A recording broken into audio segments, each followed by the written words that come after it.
আজ একটা চিঠি খুব মানে এটা কমেন্ট কমেন্ট বলবো না, একটা মেসেজ আমাকে খুব দুঃখ দিল।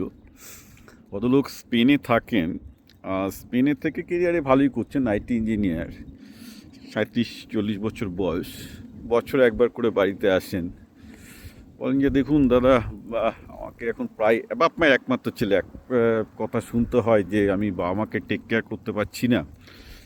প্রতি বছর বছরে একবারই বাড়ি ফিরতে পারি, ফিরে যখনই ফিরি একটা গিল্টি ফিলিং নিয়ে ফিরি যে বাবা মাকে শেষ বয়সে টেক কেয়ার করতে পারছি না, ইনফ্যাক্ট বাবা মাকে অন্য লোকেদের হাতে ছেড়ে দিয়ে চলে আসতে পারছে।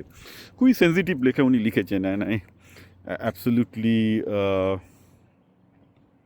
Agree with him, absolutely agree with him.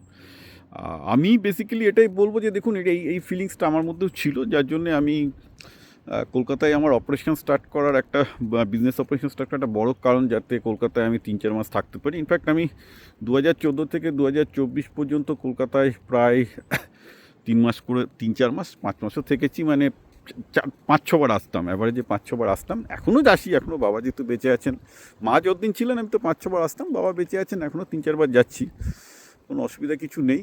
এটাও বিজনেসের কারণে, যে ওই জন্য নিজেই সেট করেছিলাম বিজনেস, যে কলকাতায় কাজ হোক আর না হোক, জাস্ট যেহেতু বাবা মা আছে, ওটা একটা বড় দায়িত্ব ছিল, এটা করতাম। তো এটা একটা ইম্পর্ট্যান্ট জিনিস যে যে বাবা মাকে টেক কেয়ার করতে হবে, এটা নিয়ে কোনো সন্দেহ নেই।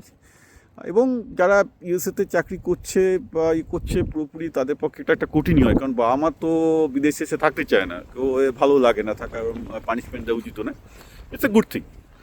বাট তুমি ভেবে দেখো তুমি কি করবে, কারণ এটাও ঠিক যে কলকাতা ফেরাটা ভালো ডিসিশন হবে না, কিন্তু তোমাকে একটা অল্টারনেটিভ কিছু ভাবতে হবে। আমি আমার অল্টারনেটিভটা ভেবেই ছিলাম, ওইভাবেই নিজেকে চালিয়েছি, এবং যার জন্য আমি ওইভাবেই নিজের কেরিয়ারটাকেও স্টেয়ার করেছি, যাতে ওই ফ্রিডমটা থাকে যে বাবা আমার কিছু হলে, মানে আমার বাবা মা যখনই হসপিটালাইজ হয়েছে কলকাতায়, আমি প্রায় সঙ্গে সঙ্গেই ওভার নেক্সট ডেতে আমি ফ্লাই করে চলে যেতাম।